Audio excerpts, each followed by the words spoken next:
I thought I'd finally found someone who saw me, not my wallet. I was wrong. Within 12 months, she'd taken everything. My savings, my dignity, my ability to trust.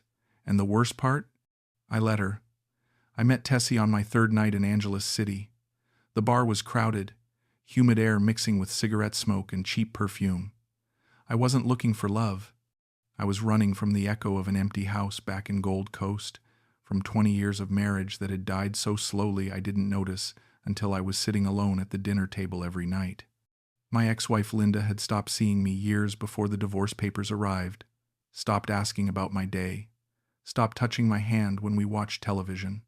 Our 2 kids had grown up and moved to Sydney, calling maybe once a month if I was lucky.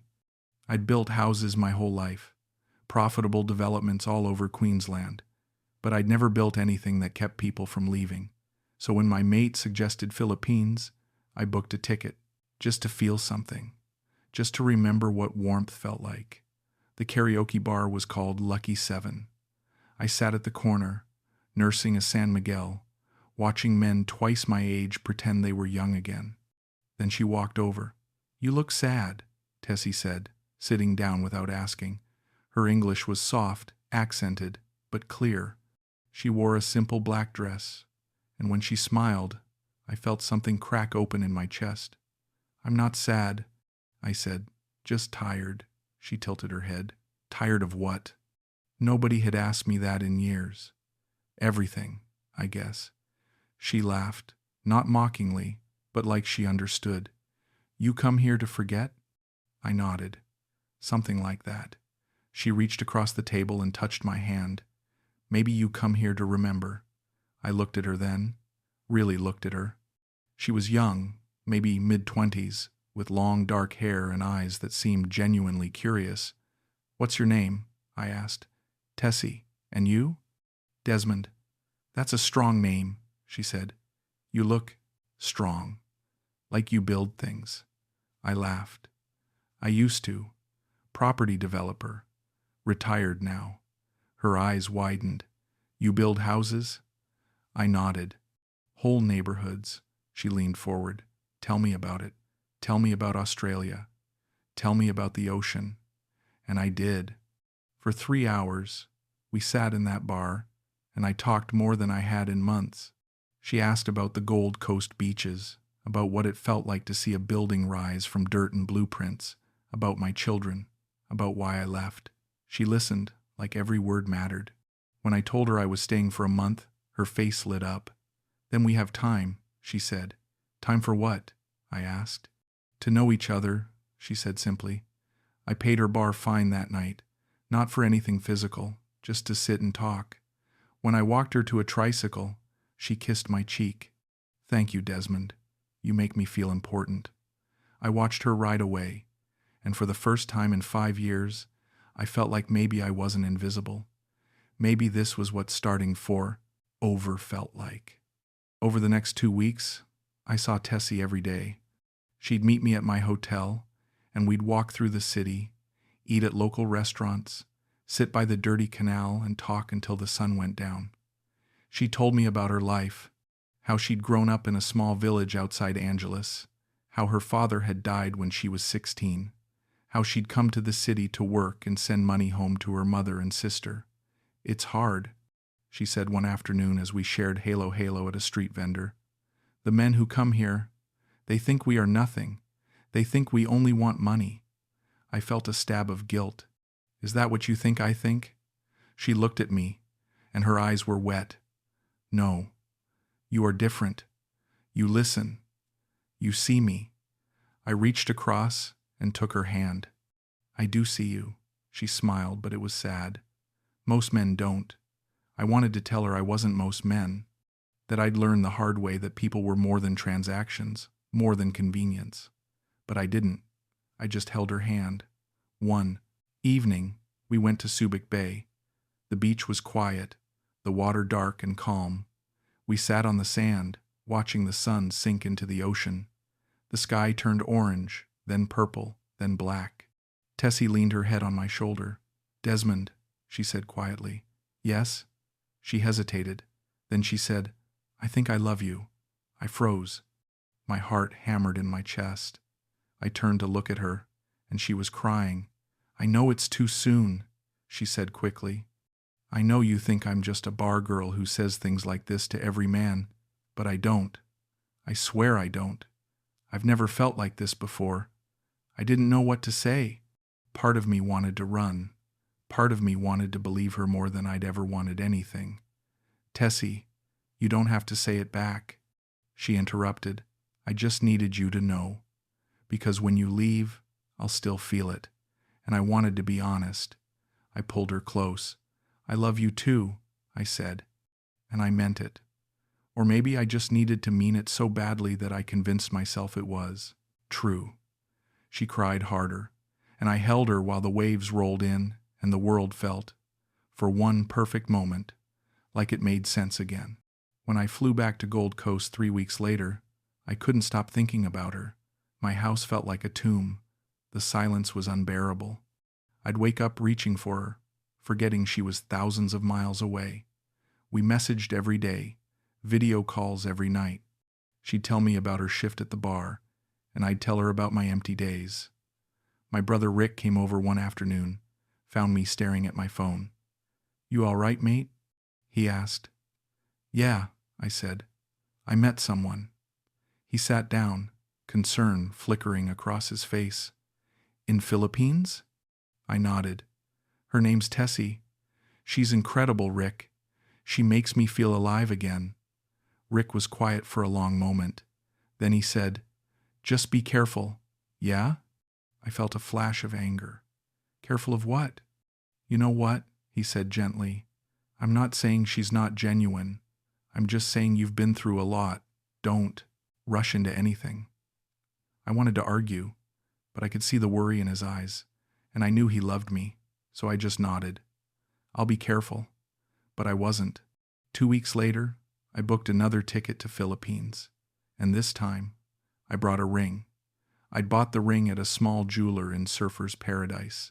Nothing extravagant, just a simple gold band with a small diamond. I wasn't trying to impress anyone. I just wanted Tessie to know I was serious. When I landed in Manila, she was waiting at the airport. She ran into my arms, and I felt whole again. We took a bus to Cebu City. Tessie said she wanted to be near her family for what I was about to do. I didn't understand then, but I do now.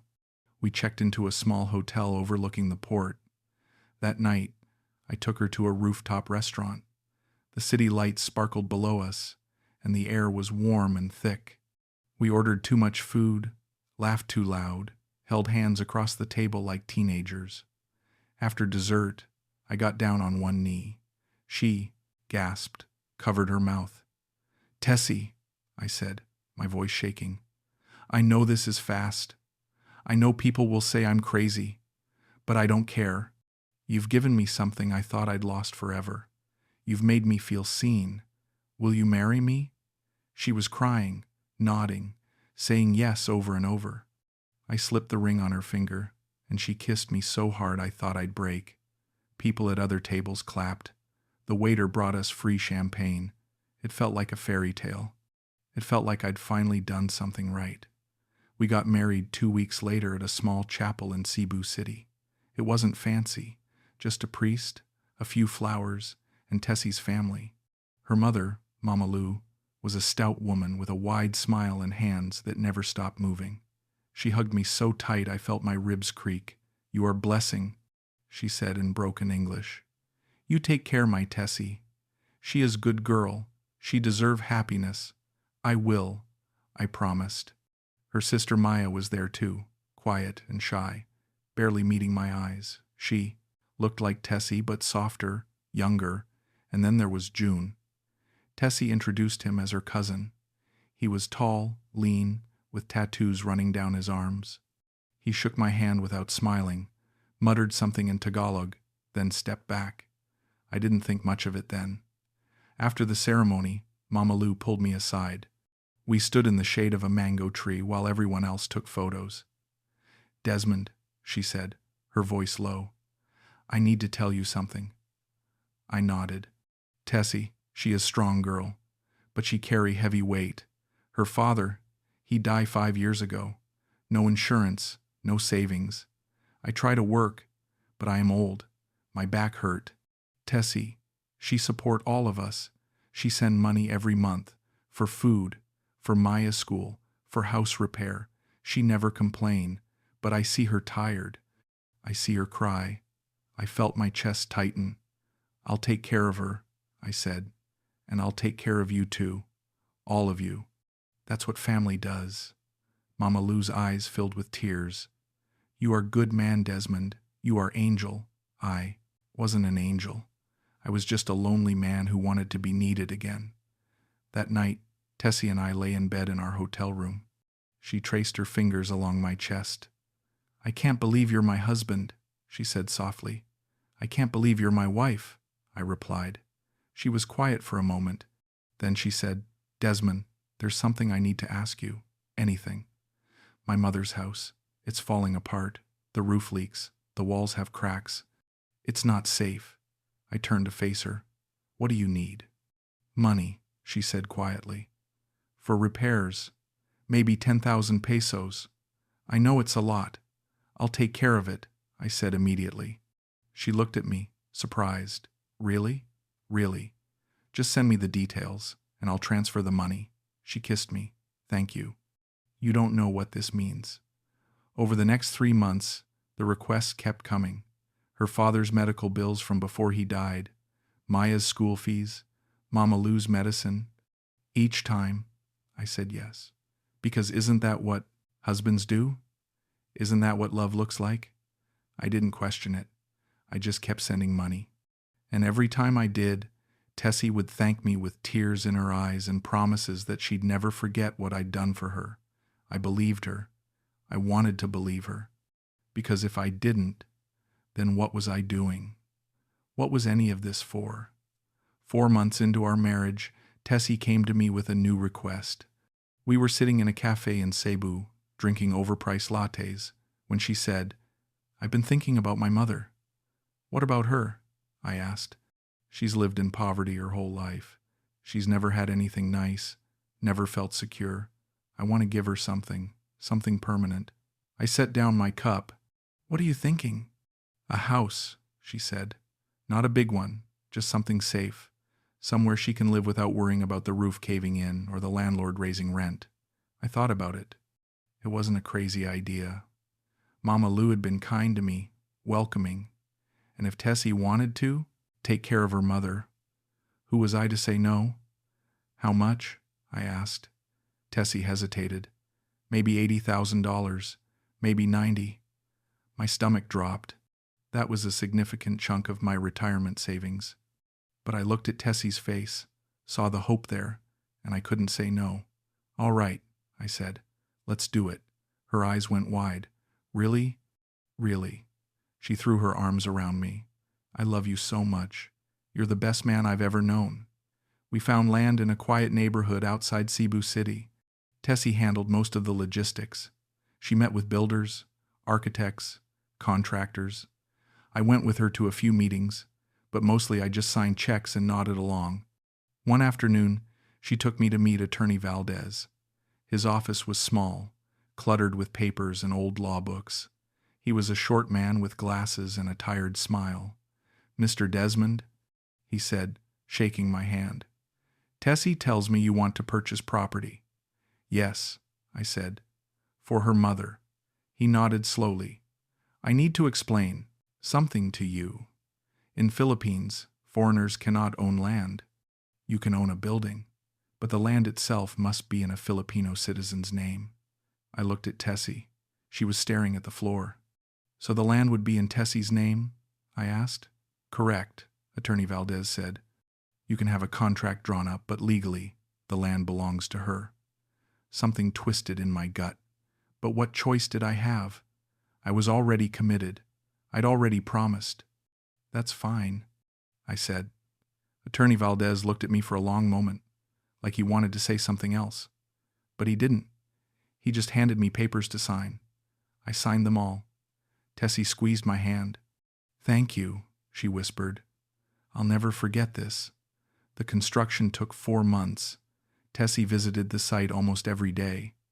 At first, I went with her, but after a while, she started going alone. She'd leave early in the morning and come back late at night, exhausted and covered in dust. "How's it coming?" I'd ask. "Good," she'd say, "almost done." But she didn't seem happy. She seemed distracted, distant. When I tried to kiss her, she'd turn her head. When I asked if everything was okay, she'd snap at me. "I'm just tired, Desmond. Can you not be so needy?" I told myself it was the stress of the build, that once the house was finished, things would go back to normal. But they didn't. The house was completed in early December. It was beautiful. 2 bedrooms, a modern kitchen, tile floors, a small garden. Mama Lou cried when she saw it. Maya cried too. Tessie just smiled, but it didn't reach her eyes. "Aren't you happy?" I asked her that night. "Of course I am," she said, but she wouldn't look at me. I started noticing other things too. She was always on her phone, always texting someone. When I asked who, she'd say it was her mother or Maya. But once, I saw the name on her screen before she turned it away. June, the cousin. "Why are you talking to June so much?" I asked. She glared at me. "He's family. Why does it matter?" "It doesn't," I said quickly. "I just wondered." "Well, don't," she said coldly. That night, I lay awake, staring at the ceiling, wondering what I'd done wrong. June started showing up everywhere. At the mall when Tessie and I went shopping. At restaurants when we went out to eat. At the house I'd built, sitting on the porch like he owned it. "Tessie," I said one evening after he'd left, "why is June always around?" "He's helping with some things," she said vaguely. "What things?" "Things you wouldn't understand," she said, her tone sharp. I felt anger rise in my chest. "Try me." She sighed, exasperated.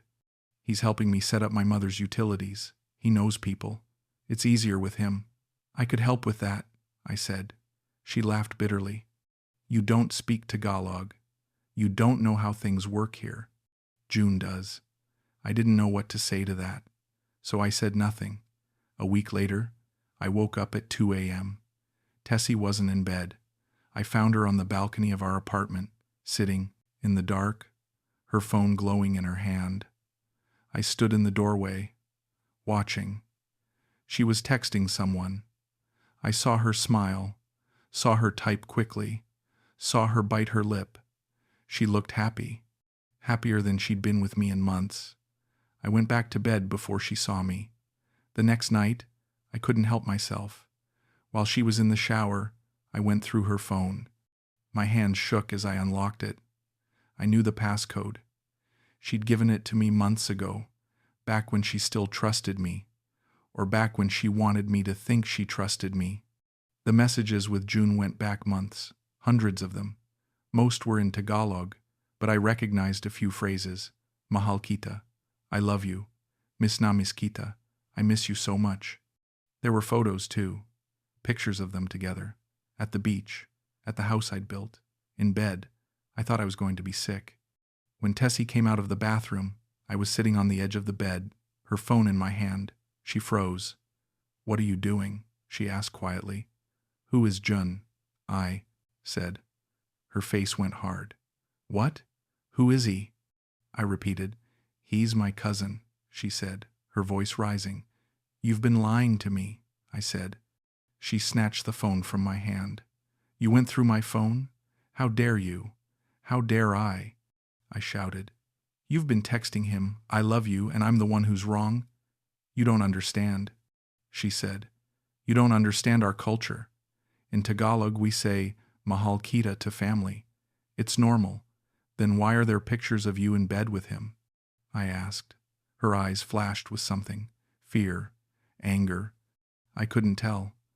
"That's an old photo," she said. "From before I met you. He was going through a breakup and I was comforting him." "You're lying," I said. She stepped toward me, her face inches from mine. "You want to know the truth, Desmond? Fine. Yes, June and I were together, years ago, but it's over. He's just my friend now. But you're so jealous, so insecure, that you can't handle me having a past. You can't handle that I had a life before. I felt tears sting my eyes. I just want to know if you still love me. She stared at me for a long moment. Then she said, I'm going to stay at my mother's tonight. Tessie, don't follow me, she said, and she left. I sat there in the dark for hours, replaying every conversation, every sign I'd missed. How blind had I been? How desperate? I wanted to call Rick. I wanted to go home. But I didn't, because some part of me still believed this could be fixed, that I could fix it, that if I just loved her enough, she'd love me back.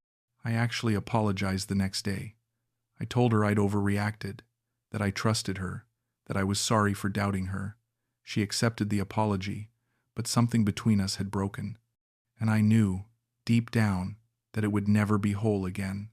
2 months later, Tessie came to me crying. It was early morning, and I was making coffee when she stumbled out of the bedroom, her face pale, her hands shaking. What's wrong? I asked, rushing to her. My mother, she said, her voice breaking. She's sick.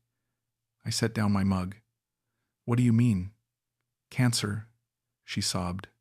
The doctor said it's stage 3. She needs treatment, surgery, chemotherapy. I don't know what to do. My heart sank. How much? She looked up at me, tears streaming down her face. $120,000, maybe more. I know it's too much. I know I can't ask. Stop, I said. I pulled her into my arms. We'll figure it out. Really? She whispered. Really, I said. I liquidated stocks. I pulled from my pension. I even called Rick, who begged me not to do it. Desmond, you can't give her that kind of money, he said over the phone. What if something happens? What if you need it? It's her mother, Rick, I said. What am I supposed to do? Let her die? Rick was silent for a long moment. Then he said, just promise me you'll be careful. I promise. I lied. I transferred the money in 3 installments over 6 weeks. Tessie was grateful at first. She'd hold me, tell me I was a hero, say she didn't deserve me. But after the last payment, something shifted. She started staying overnight at Mama Lou's house.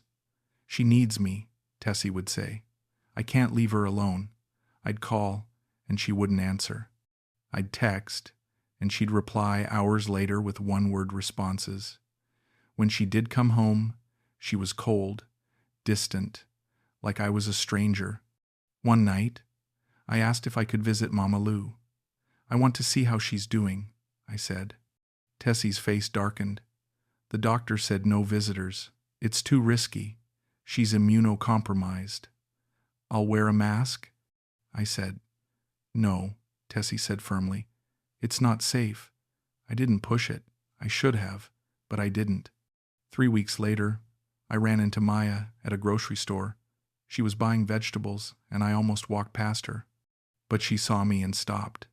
Desmond, she said, her voice soft. How's your mother? I asked. She looked confused. My mother? She's fine. Why? My blood ran cold. Tessie said she has cancer. Maya's eyes widened. What? No. My mother had surgery 6 months ago. Gallstones. She's been fine since. I felt the ground tilt beneath me. Are you sure? Of course I'm sure, Maya said, concern filling her face. Desmond, what's going on? I didn't answer. I just walked away. I sat in my car in the parking lot for an hour, staring at nothing. $120,000, gone. And for what? A lie. A story Tessie had invented to drain me dry. I drove to Mama Lou's house, the one I'd built. Tessie's car was parked outside. So was June's motorcycle. I sat in my car across the street, watching, waiting. An hour later, they came out. Tessie and June. She was laughing. He had his arm around her waist. They got on his motorcycle, and she pressed herself against his back, her arms wrapped tight around him. They drove away, and I just sat there, frozen, hollow. That night when Tessie came home, I was waiting, Where were you? I asked. At my mother's, she said, not meeting my eyes. I ran into Maya today, I said. She stopped. So? She said, your mother doesn't have cancer. Tessie turned slowly. What? She said Mama Lou had gallstone surgery 6 months ago, that she's fine. For a moment, Tessie looked panicked. Then her face hardened. Maya doesn't know everything. Tessie, you gave me that money because you wanted to, she interrupted. Nobody forced you. You lied to me, I said, my voice breaking. You lied about your mother being sick. You took everything I had, she shrugged. You gave it to me. That's on you. I stared at her, this stranger wearing my wife's face. Why? I whispered. She looked at me with something like pity. Because you were easy, Desmond. You were lonely and desperate, and you wanted someone to love you so badly that you didn't ask questions. You just kept giving and giving, hoping I'd love you back. But I never did. I never could. I felt something break inside me. Not my heart, something deeper. My sense of self, my belief that people could be good, that love could be real. Get out, I said quietly. She grabbed her purse. I was planning to. The door slammed behind her, and I sat in the dark, alone, wondering how I'd become this person, how I'd lost everything and blamed no one but myself. I didn't sleep that night. I sat on the couch, staring at the wall, replaying every moment, every conversation, every lie I'd swallowed because I wanted so badly to believe. At dawn, I made a decision. I drove to the house I'd built, the one in Tessie's name, the one I'd paid for with money I'd spent my entire life earning. I didn't knock. I just pulled up and sat in the car, watching. June's motorcycle was parked outside. Again. I waited. An hour later, they came out onto the porch. Tessie was wearing a dress I'd bought her, a blue sundress with white flowers. She'd told me once that it made her feel beautiful. June said something, and she laughed. That same laugh that had made me feel alive 6 months ago. He leaned in and kissed her. She kissed him back, her hand on his chest, his hand in her hair. I watched for 10 minutes. I don't know why.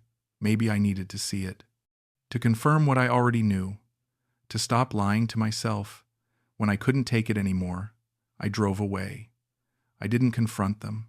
I didn't yell. I didn't demand answers. I just left. Back at the apartment, I sat in the dark. My phone buzzed. A message from Tessie. Where are you? I need to pick up some things. I didn't reply. Another message. Don't be dramatic. We need to talk. I turned off my phone. She came home around midnight. I heard her key in the lock, heard her footsteps. She found me sitting in the living room, the lights off. Why didn't you answer me? She asked, annoyed. Where were you today? I asked quietly. At Maya's, she said. I told you. Were you with Jun? She froze. What? Were you with Jun? I repeated. She crossed her arms. What does it matter? It matters to me, I said.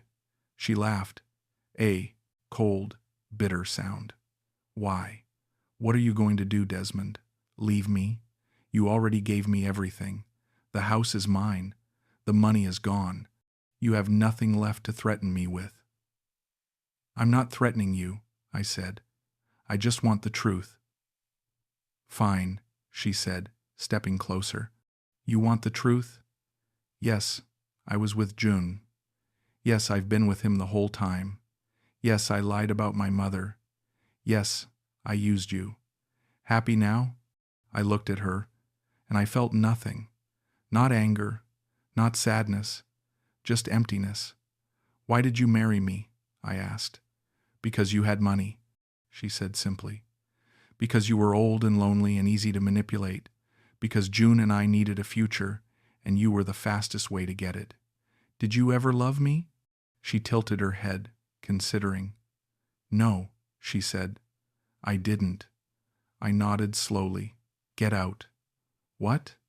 Get out, I repeated. This apartment is in my name.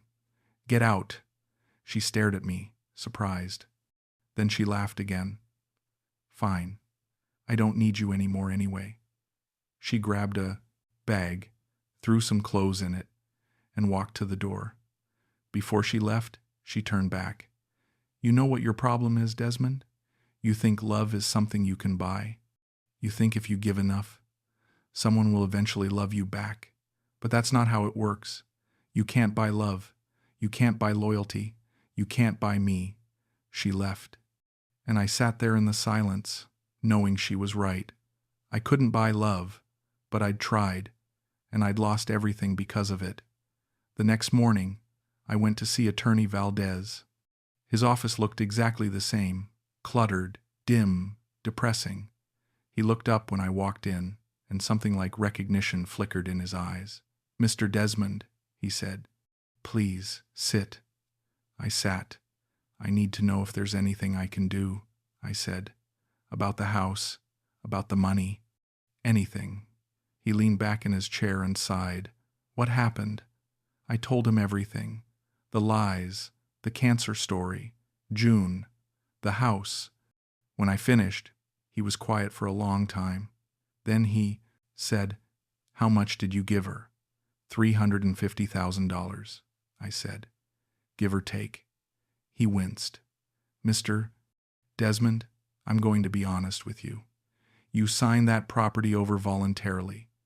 There was no coercion, no contract promising you ownership. Under Philippine law, that house belongs to her. Legally, you have no claim. What about the money for her mother's treatment? I asked. That was fraud. Can you prove it? He asked. Do you have evidence that she lied? Medical records? Testimony from a doctor? I thought about it. No, she just told me. I trusted her. Then you have nothing, he said gently. I'm sorry, but that's the reality. I stared at the desk. So I just lose everything? You could try filing a case, he said. Fraud, misrepresentation. But it would take years, and it would cost you more in legal fees than you'd likely recover, even if you won. How many men have sat in this chair and told you the same story? I asked. He smiled sadly. 2. Many. I stood. Thank you for your time. Mr. Desmond, he said as I reached the door. Yes? Don't blame yourself too much. Loneliness makes us vulnerable. It doesn't make us stupid. I nodded, but I didn't believe him. I left his office and walked through the streets of Cebu. The sun was hot, the air thick. I thought about Linda, about my kids, about the houses I'd built and the life I'd left behind. I thought about Tessie's smile that first night, the way she'd touched my hand and made me feel seen. Maybe she had seen me. Maybe she'd seen exactly what I was, a lonely old man with money to burn and a desperate need to matter to someone.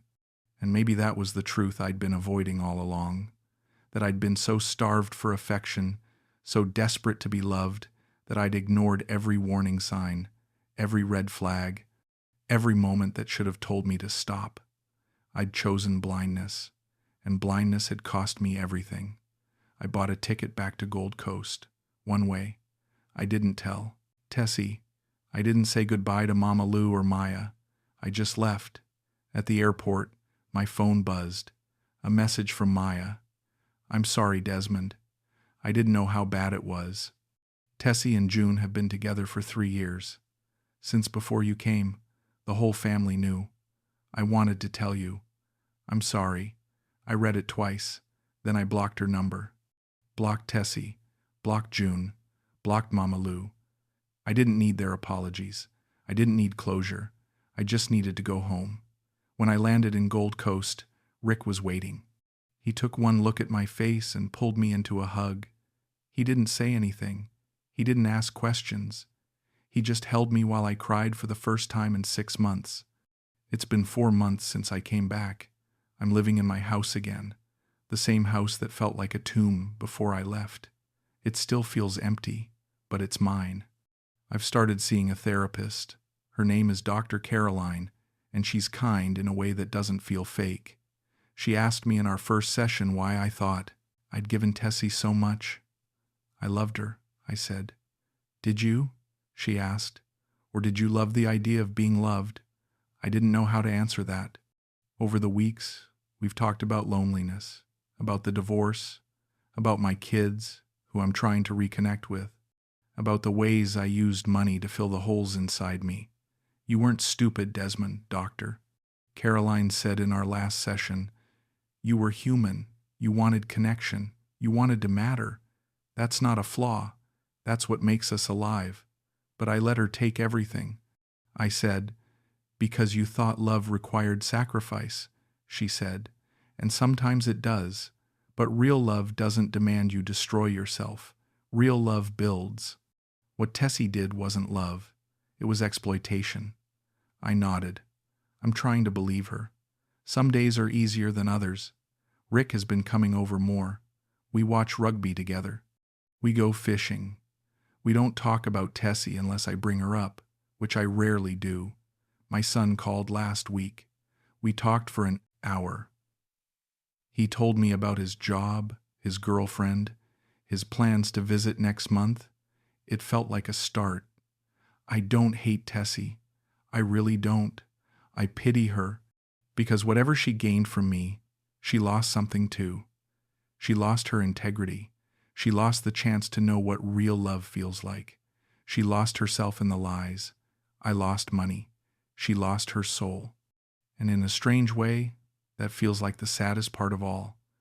Some nights, I still think about that first smile, the beach in Subic, the way she said, I love you, like she meant it. Maybe she did, for a moment. Maybe in some small, broken way, she wanted it to be real too. Or maybe I just need to believe that. Because if I don't, then it means I gave everything to someone who never saw me as anything more than a transaction. And that's a truth I'm not ready to carry yet. I don't regret loving her. I regret not loving myself more. I regret not asking the hard questions.